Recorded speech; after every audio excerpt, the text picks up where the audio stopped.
Hello, and welcome back to another episode of Mac and D. I am joined on the mic by James. Donald Trump is on the roof. How's it going, James? I'm doing pretty well today, my friend. Shout it. I'll shout it from the rooftops. It's a great day. Absolutely. What was he doing up there, man? Doing a little inspecting or something? I'm confused as you are. I just don't really know what's happening there. Checking for leaks. Perhaps you gotta drain that swamp, baby. Gotta drain that swamp.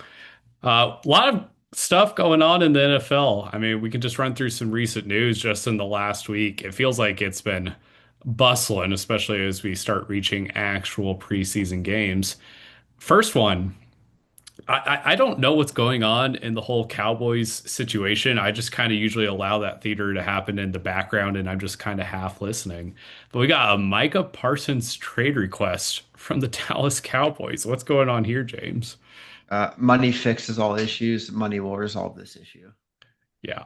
That's kind of the general feel for sure. It feels like he's a lifelong cowboy. There's no way that they don't get this done. I mean, he's one of two players all time to have a dozen sacks in his first 4 years in his career.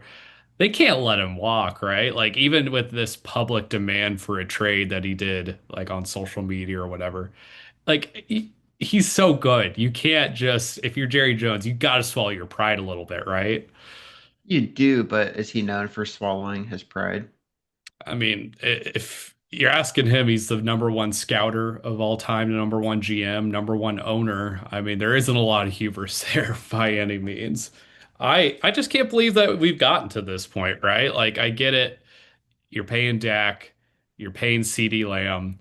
It's kind of hard to also pay up for that third star, but this is your best pass rusher since, like, prime DeMarcus Ware probably. Like, you can't let someone like him walk realistically.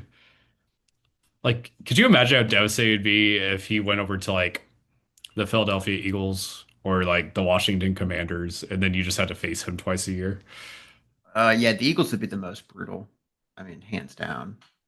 I was gonna say like the Giants too, but they have so much defensive help already. It's just not even needed. But we'll see how it shakes out ultimately. I think that realistically we won't see a ton of movement between now and the beginning of the year. I would say that my prediction is that he just plays out the year and then sees what happens on the back end. But if he reaches free agency and they don't get a deal done, he would be one of the most sought after free agents that we have ever seen. Like, this is like Ndamukong Suh leaving Detroit levels of, hey, you are getting the bag, an all-time like 30, $40 million per year deal easily. So he'll be up there with the Myles Garrett of the world. Yeah, I don't know who Ndamukong Suh is, but he'd probably get something like a Lawrence Taylor type contract. Okay. Okay. Moving on. Moving on.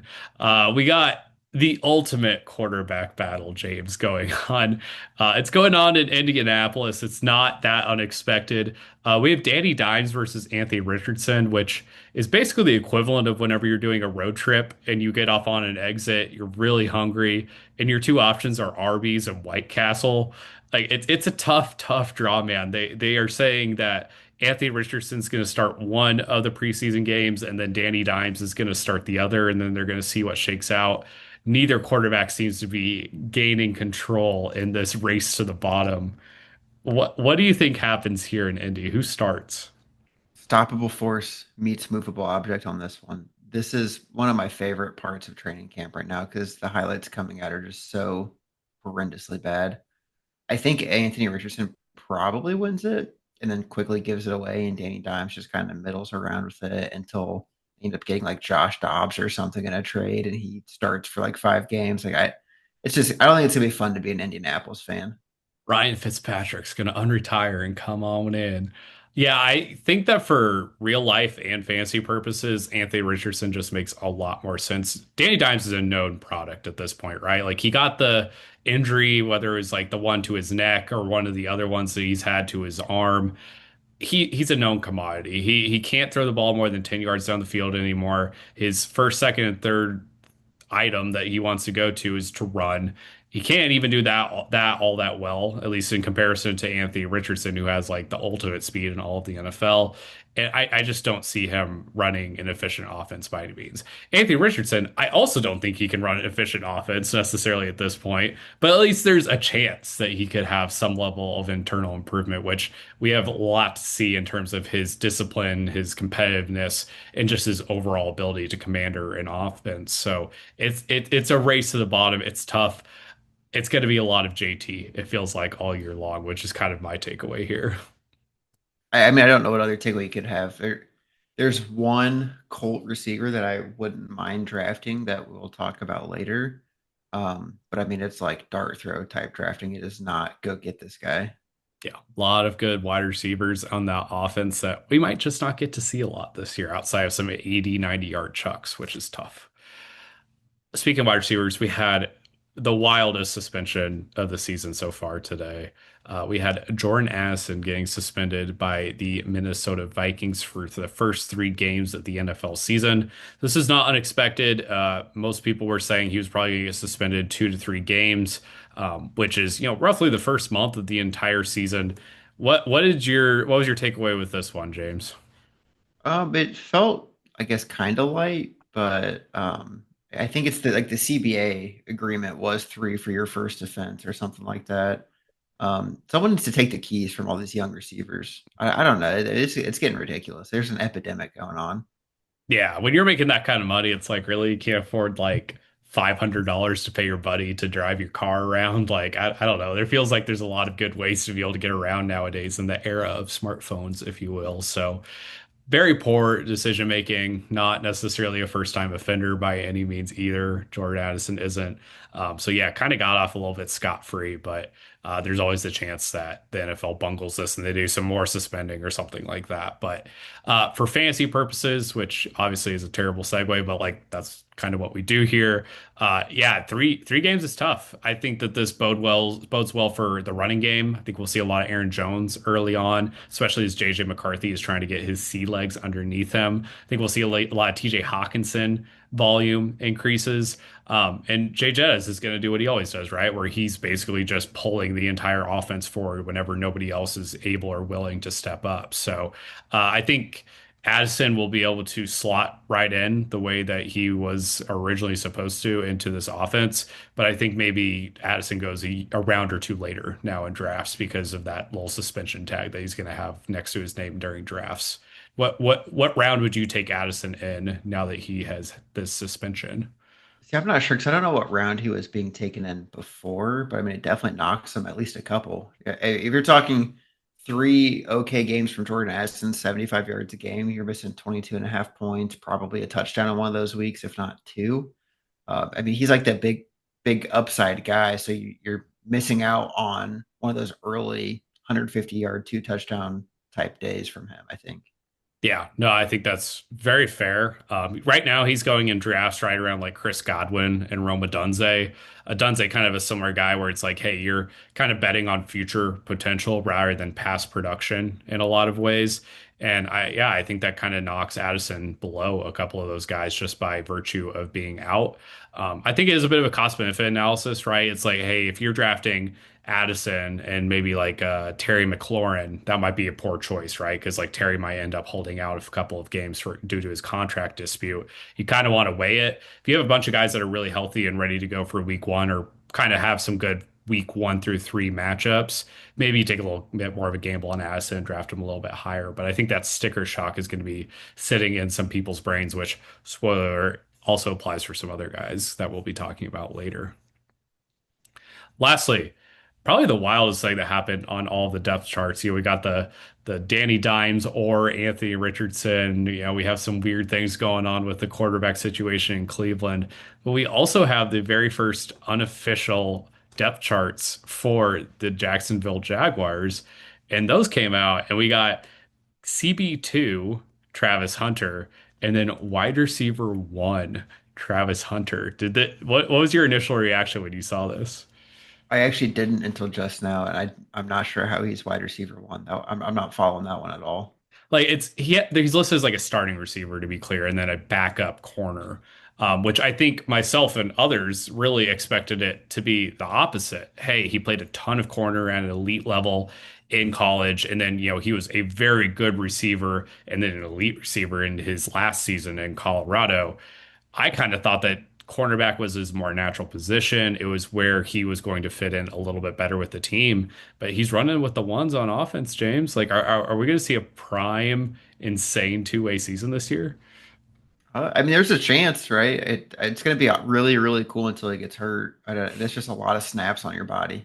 Yeah, that's what Devonte Adams was saying today was just like the pure punishment that you're going to be taking by playing 100 plus snaps in an average NFL game. And that's just not realistic for a lot of people. But if he's truly this Otani level player, he was doing it all throughout college. If he can stay at that level and he can do it in the NFL, it could be really exciting really quickly. And I don't think that this Jaguars offense is going to be bad by any means.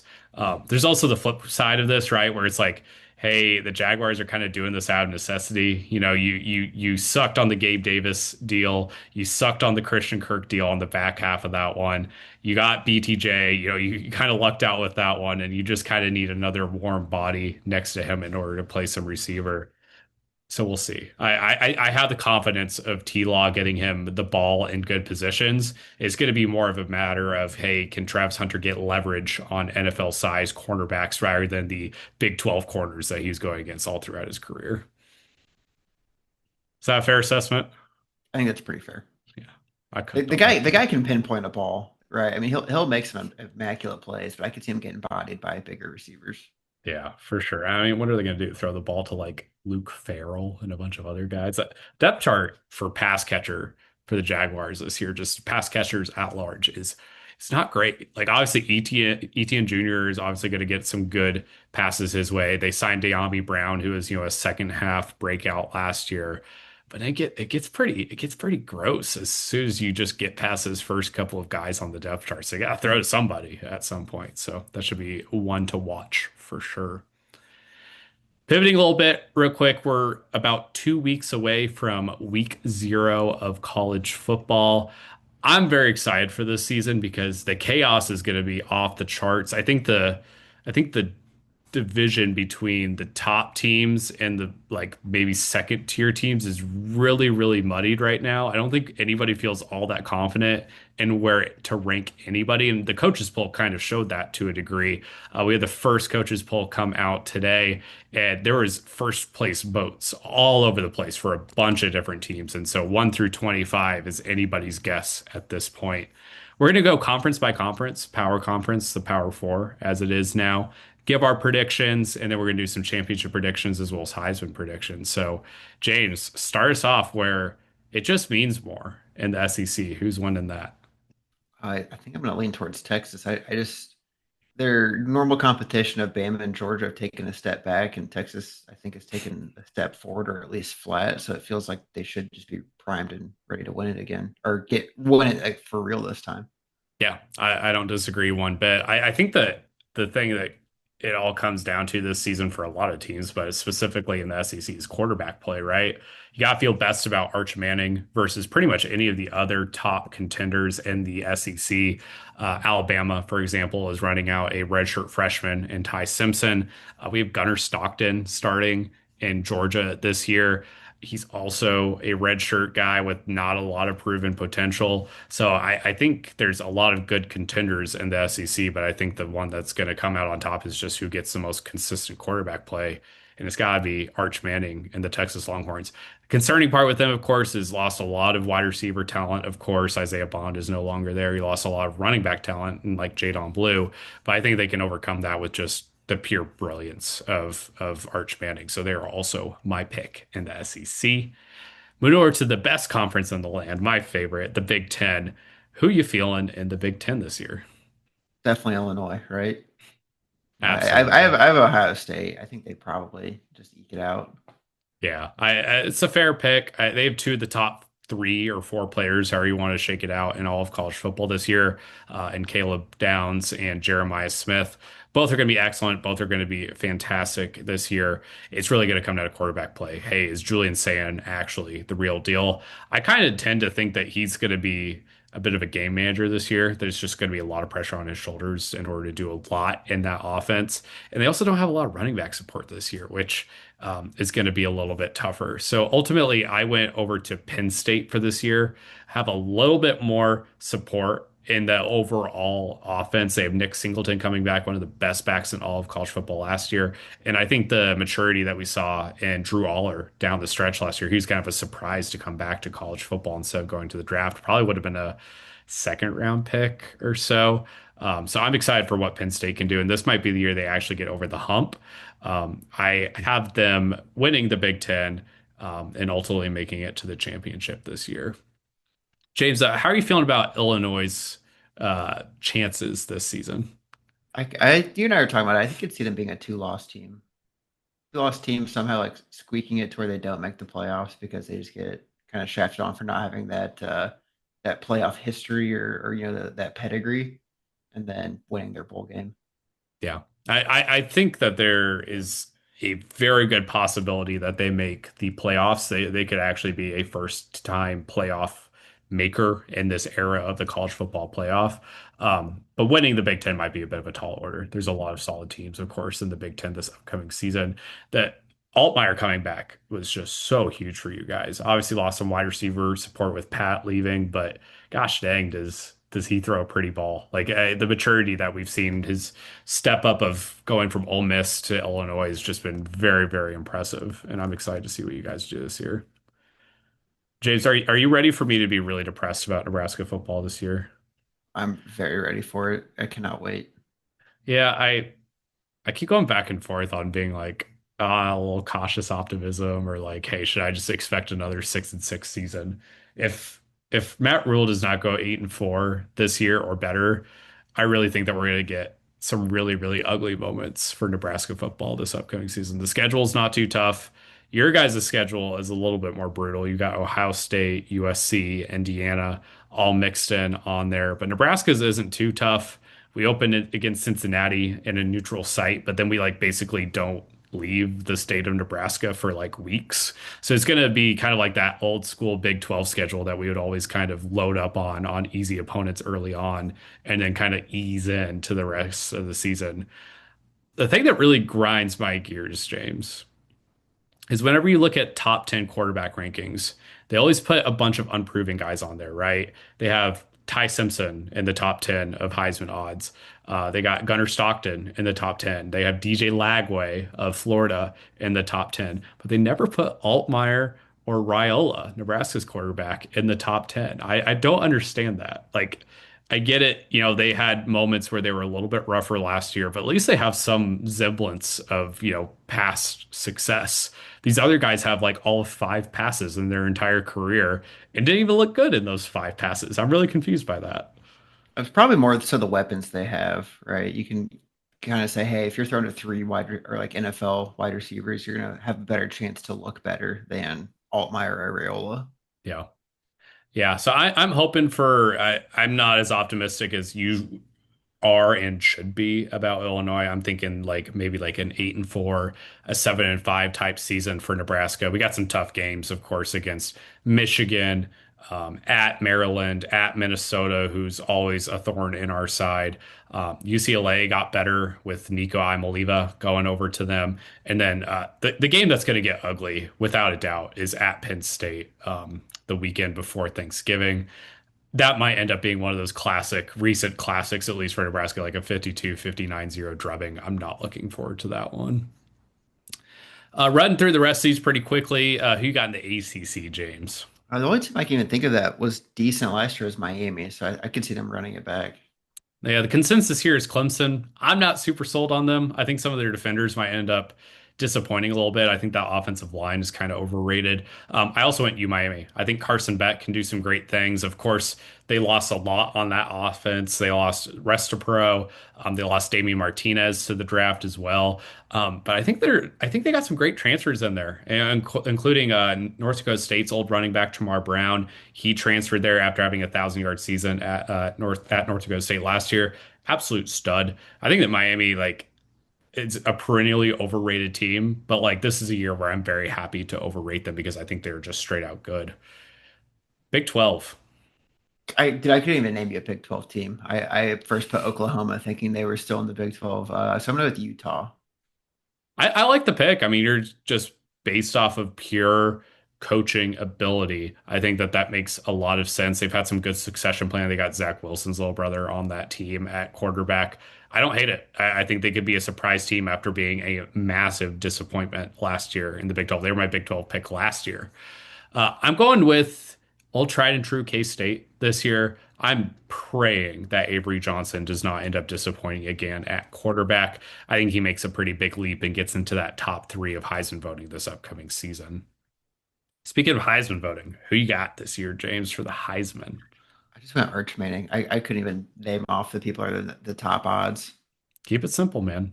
There's nothing wrong with that by any means. I think Arch Manning has a very good shot, especially if Texas ends up winning the SEC. That feels to be the formula. I'm thinking it gets a little bit more chaotic at the top of the Heisman voting this year. I think that it's going to be an SEC quarterback, but I think it's going to be a little bit more similar to when RG3 won it at Baylor. I think a 9-3 quarterback that just has really gaudy stats and some highlight plays can ultimately win it all. And I went Lenore Sellers. Whenever you're looking at the top Heisman vote getters in terms of odds this upcoming season. You got a lot of unproven guys or guys who really only are, a sophomore in terms of maturity. I think Lenora Sellers has the poise, the ability, and I think that South Carolina team is going to be a lot better than people expect. They're kind of the hot, sexy team in a lot of ways, but I think that really kind of proves itself out in terms of actual results this upcoming year. Have some absolute speedsters at wide receiver and D end as well. I think that Lenora Sellers could be a national storyline, and I could see him being a top 5 pick in the NFL draft next year. Final four teams. Who you got, James? Ohio State, Texas, Miami, Notre Dame. Wow. Just choosing the division winners. I have no problem with that. I very similarly went Penn State, U Miami, but then I also threw in Bama because I think that they're just going to keep getting better throughout the season. Maybe drop a game or two early and then just keep winning all the way to the Final Four. And I threw Notre Dame in here as well. I think that Jeremiah Love just ends up being the best player in all of college football, non-quarterback division. Championship game, who you got? Ohio State, Texas. That's a classic. A little rematch of week one. That's going to be cinema, dude. I'm very excited to watch that game. I got Notre Dame Penn State in the championship game. I think these are two of the most experienced teams in all of college football. They do both have question marks. Penn State at tight end, how they replace Tyler Warren, Notre Dame at quarterback, a whole new group basically coming in there. But ultimately, I like Notre Dame over Penn State for this year. Who do you have? Texas. Keep it simple, man. Tejas. Do you see that ESPN gives them a 25% chance to win the championship this year? Well, I don't like my pick now. That just seems egregious. Bandwagon. You chose the easy pick, man. No, I don't follow you one bit. It is maybe a tad rich, but it makes sense. I mean, it's gonna be kind of crazy if Arch Manning ends up winning it, like the nephew of Peyton and Eli winning it all. I think people are gonna lose their brains over that. He's I gonna just, be I just like burnt insane. orange, man. They got a good color scheme. It's a good color scheme, man. I got a tie in that color. It's the only thing in my closet that's burnt orange because anything else won't touch it. Alrighty, time to get back to the NFL. We are continuing our off-season superlatives wide receiver edition this week. This is the same format as we have been doing, where it is our favorite meme, but in superlative format. It is the I'm not crazy, you're crazy guy, which leads us into our very first award.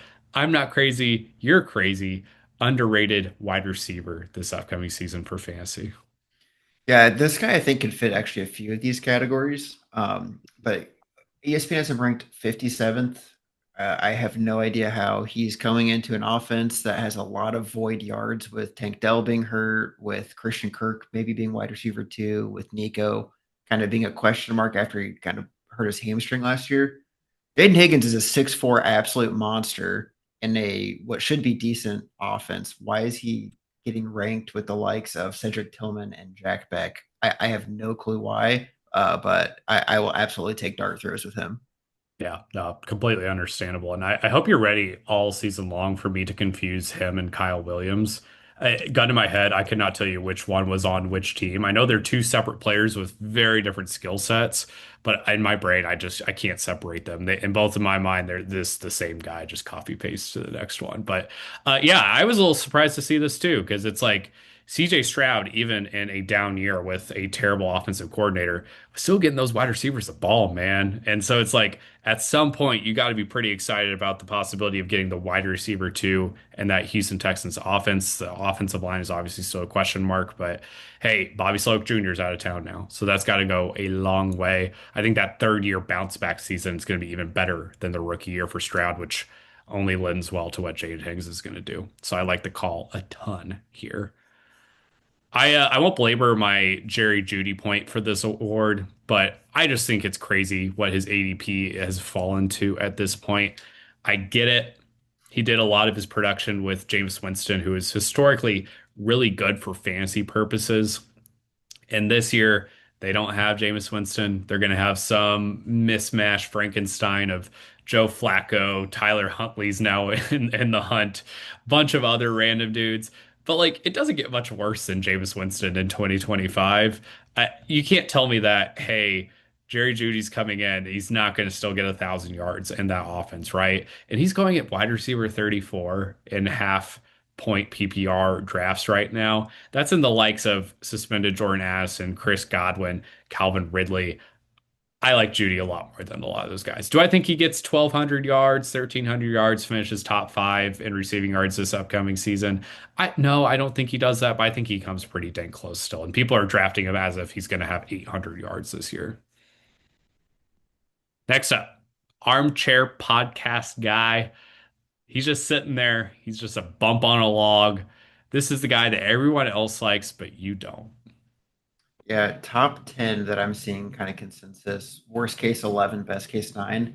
Drake London. You take out two monster games last season, and it was a very mediocre, season for a guy that was drafted in the top 8, top 5, whatever he was. Sorry, like real life draft in the top 8 was the de facto number one target on his offense, things like that. Like I just don't see it. Penix didn't show a whole lot in his rookie season. I mean, sure he should improve, but I think it's going to be Bijan's offense. I've never really been a big Drake London guy. He flashes, but he doesn't quite put it together. And I know it sounds insane because he had like 1,200 yards last season, but I don't know. In the top 10, I think I'd rather take the flyer on Tyreek having a 2,000 yard season than Drake doing it. But it's just one of those ones I kind of scratched in my head on where he's going. Right, like I'll reach, not reach, but I'll be much happier having BTJ or AJ Brown at 8 and 9 than Drake London at 10. Yeah. It is a little weird to say this, but like for a young guy, he really does feel like he has a cap on his potential. Like you said, like, hey, I'd rather have Jackson Smith Najigba, who might actually go off for like 1,600, 1,700 yards and actually win me my league, rather than get the, hey, 50 yards and maybe a touchdown from Drake London every single week. It's weird. I think that just looking at his ADP, it's 20th. Do I really get excited about having him as my second round pick? Not really, realistically. I got here Nico Collins. I also went for a guy who was getting drafted very highly that I'm like, I don't hate this guy. Like if I got him in the second or third round, I'd be really excited. But first round, there's been a lot of Nico Collins love over the last bit, but all I kind of see is an often injured, maybe wide receiver one. I think that a lot of the other targets that are going to be going around in Houston this upcoming season are not going to be going to him. I think the only thing that maybe is a bit of an offset for this is the Joe Mixon news of, hey, Mixon might end up being out for an extended period. You can't really rely on any of the other running backs in Houston this upcoming season. So it might just be a pass on first, second, and third down kind of offense. But I just don't really see it, especially whenever the other guys going in his range right now for Nico Collins are other actual number one receivers, Mon Ra, Malik Neighbors, Brian Thomas Jr., AJ Brown. Those are all guys I would rather have, and I just don't really understand where their knocks are coming in that people are willing to overlook for Nico Collins. I just don't think he's a top 10 receiver in the NFL this year. Yeah, top 10, don't love him. Last year he was going in the 40s, right? Not wide receiver, but in the 40s of your draft. I could get behind that. I've never been a huge Nico guy, but I think he proved last year he can provide wide receiver one numbers. Um, I'm not drafting him over Brian Thompson Jr. I'd rather have Malik Neighbors and Mon Ron. These are all guys going in the kind of same spot. I'd rather have AJ Brown. Um, it's a tough sell for me. I'm going to take one of those running backs that you can't replace or that you can't replace versus a replaceable wide receiver. Yeah, and I think that's going to be kind of the theme a little bit is like getting that wide receiver too feels a little bit unimportant because there's some kind of guys in the like seventh, eighth round that you actually feel pretty good about. And that kind of leads us into our next award, which is the Snap Award, the aha guy that you've come around on. Yeah, I think everyone's dunking on him. Looks like an offensive lineman in training camp, et cetera, et cetera. He'll get into shape, but as low as wide receiver 46, as high as wide receiver 38. But Debo Samuel on an offense where the de facto number one target is in a holdout right now. No good news has come out about Debo, though, and you're getting him kind of in the same spot as Cooper Cup, who I'm pretty out on. Ricky Pearsall, Keon Coleman, Rashid Shaheed. I mean, like, all these guys, it's like, okay, you can have, there's upside with Debo. Do you feel upside with, like Jaden Reed? I think Jaden Reed, just based off that being a weird offense, is kind of a lock for at most 800 yards, right? Like you're getting a guy that we've seen be the receiving leader, at least the all-purpose yards leader, versus people that you're hoping to God their entire offensive or like either the clock gets completely turned back on them or their entire offensive philosophy changes and they become a wide receiver one. I just don't see that happening.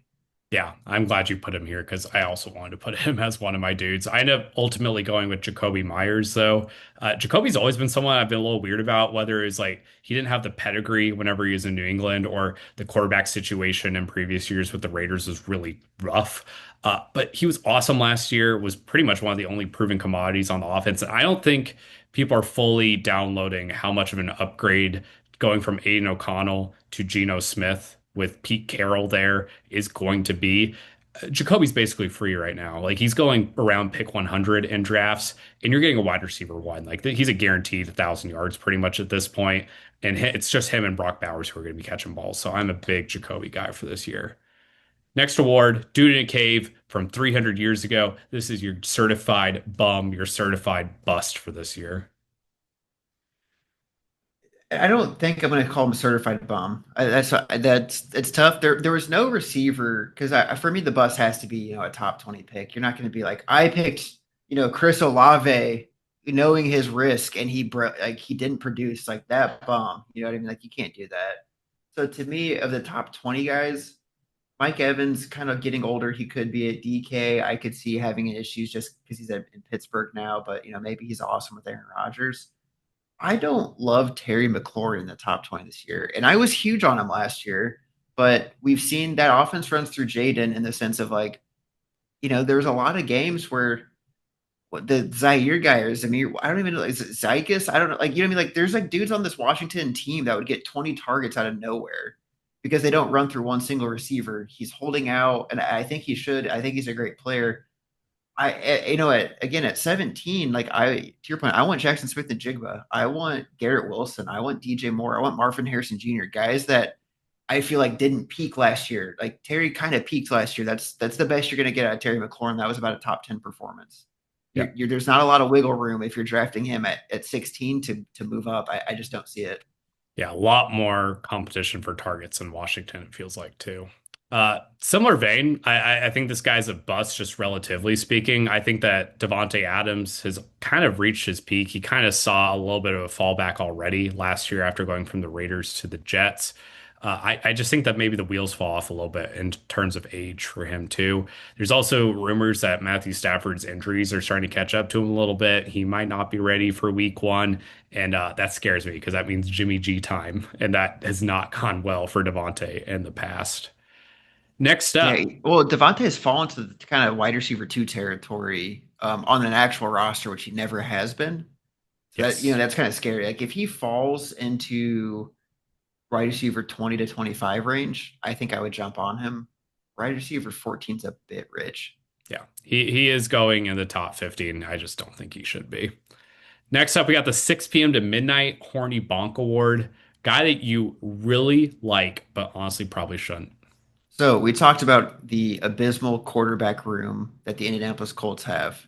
They have one guy that is so athletic. I've loved him since college. Wanted the Patriots to get him. Really was big onto him is Josh Downs. You're getting him in the 50s, right? Like no one knows who to pick on this Indianapolis team. This is a guy that can be a deep threat, but more importantly, can take a screen pass for a touchdown. And when your quarterback's dog shit, like screen passes are going to be a pretty prime, aspect of your offense. I like Downs. He's the poor man's Zay Flowers. You can get him with a pick before, like while other guys are picking their defense, you can grab Josh Downs. Yeah, he totally feels like a guy here in a couple years that the Ursay family is just gonna be like, like we don't really want to pay him. He hasn't had an awesome season yet. He goes somewhere else and just absolutely pops off. The situation's rough, but I think that he can manufacture enough offense by himself to be effective. I got Chris Olave here, which is really just kind of situation out of his own control. Has had like 8 concussions over the last few years, and unfortunately has the worst quarterback situation in all of football this year. He is just as good as Garrett Wilson, if not better. I will stand by that. But the situation is just rough. He's going in the 70s right now. For a guy that is in his situation, I would feel better about drafting him in the 100s realistically. Changed and manipulated time award for old head you still like. Until he slows down, I like Tyreek Hill. When he is healthy, he is a bona fide stud. Gets 100 yards and 10 catches a game, no problem. Mike McDaniel is going to be coaching for his job. He is going to lean on the old head. I like Tyreek this year. Mike McDaniel seemed so checked out at some of the press conferences that so far, and I kind of hope that they just tear off like 4 or 5 wins in September like they do, and so he can get all cocky and start throwing some deep balls to Tyreek again. That would be hype. Plus, I mean, Zach Wilson is a backup, a little bit better than previous years realistically, so there's still some hope for him even if Tua goes down. I have Cooper Cup here. I know you're down on him. I understand why you're down on him, but Cooper Cup, when healthy, is still awesome on a per game basis. I'm kind of just banking on the fact that I'm just going to bench him whenever he's unhealthy, obviously, but then like get some awesome production whenever he's actually available. He's going as wide receiver 40 this season, which kind of puts him around like Stephon Diggs, Roma Dunze, Khalil Shakir. I think that he's a slam dunk in that range. Yeah, where he's getting drafted, it's fine. Exactly. And that's where all this comes from is a little bit of context, right? Okay, we're gonna run through these. We got stack it over a month. Since you'll take the other guy, I'll take Kyle Williams, Patriots receiver. I could see him balling out by the end of the season. The Brandon Sears certified, going to be amazing receiver. He called Malik Neighbors last year. So, I mean, might have a similar type season. I got Tet McMillan here, most underrated top 10 pick at a receiver of all time. I obviously didn't like him. I liked him more like the 20s for this draft in real life, but like he's going to be Bryce Young's top target at least by end of season. So that's kind of the spirit of this award, right? Is a guy that's going to be better in the fantasy playoffs, and I like Ted a lot for that. Stack it over a year. Yeah, Adam Thielen, while Ted's figuring it out, I think he'll still have some of those crazy, like, turn back the clock games, but God, I'm not starting him every week. Yeah, I think that's a great call. And I have a similar type guy in Jawan Jennings, who's kind of in a weird, slightly injured, slightly contract dispute, just the classic 49ers wide receiver experience. But I think that there's a decent chance that he even emerges over even Brandon Ayuk this year. I'm not worried about Ricky Pearsall. I think Kittle could even take a step back. Brock Purdy could even take a step back after getting his bag. But I think Jawan Jennings is uber talented and has really, really outperformed his draft slot. Stack it over 5 years, the guy that you are drafting. Yeah, people have fallen out on him. Nothing but bad quarterbacks his entire career. Now he has a guy that's not great, but is willing to absolutely feed a wide receiver one. Garrett Wilson just produces 1,000 yard seasons like it's nobody's business, like a young Mike Evans, if you will. No, not a lot of great talent on that offense. They're gonna have to feed this man the ball. Yeah, there's no wide receiver too. It's literally like Josh Reynolds and stuff. And you know how much I hate Josh Reynolds after that fateful playoff game. So it's impressive. As much as I kind of rag on Garrett Wilson for not doing more, his ability to just have an awesome floor is so, so cool. So shout out one of the best players in all the NFL. I got Rashee Rice. I think the sticker price here is going to be insane. He's already dropping down boards even more than I thought he would, going in the 50s now in terms of overall ADP. At second round, I never liked him. You know, that was way too high for me, way too rich. But, you know, he misses his first 3 games, gives him more time to fix the knee and everything. I love Rashee Rice for this year. If he goes way low, sure. I'm not. I see him ranked as like 25 on ESPN. I'm like, no shot am I taking him over to your point of Jerry Judy. Yeah, there's going to be some people that won't draft him, though, because of the suspension looming. So we'll see. Sure. All All right. right. Bye, everybody. See ya.